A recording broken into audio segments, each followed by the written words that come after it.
જિગ્નેશભાઈ મેવાણી પોલીસ સ્ટેશનમાં કોઈ કારણસર ગયા, રજૂઆતો કરવાને બદલે કે જે બંધારણીય હક છે પોલીસનો એ પટોન ટોપી ઉતારી દેવાની જે રજૂઆત કરી અને જાહેરમાં જે પોલીસનું મોરલ ડાઉન કરવાનો પ્રયત્ન કર્યો છે, એની સામે x police association Gujarat state તરફથી સખત શબ્દમાં વખોડી કાઢી અને એમનો હું વિરોધ દર્શાવું છું.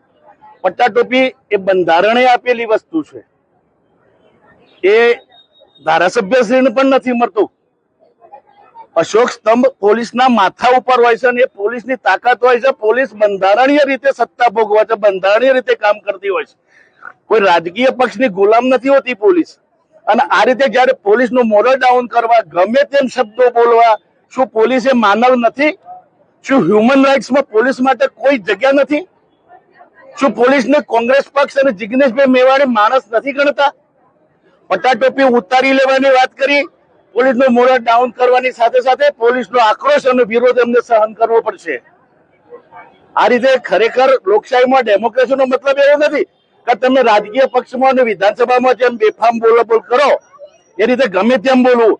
જિગ્નેશભાઈ, ગુજરાતનો દરેક પ્રજાજન ભણેલો છે, કોઈ અભણ નથી. ગમે તેને ગેરમાર્ગે દોરી શકાય.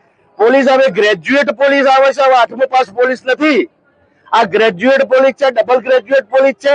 આઈપીએસ અને યુપીએસસી જીપીએસસી ના ક્લાસ કરી અને પછી પોલીસમાં ભરતી થયેલા માણસો પણ છે. ભગવાન એમને સદબુદ્ધિ આપે. પટ્ટા ટોપી ઉતારવાની જે વાત કરી છે એ બાબતે એ માફી માંગે એવી મારી એક્સ પોલીસ એસોસિએશનની માંગણી છે. પોલીસ રાજકીય પક્ષોથી પર છે.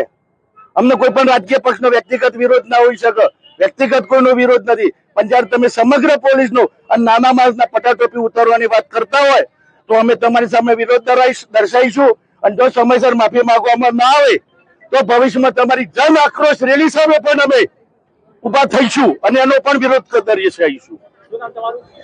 મારું નામ BT Sharma, ex police association Gujarat state president.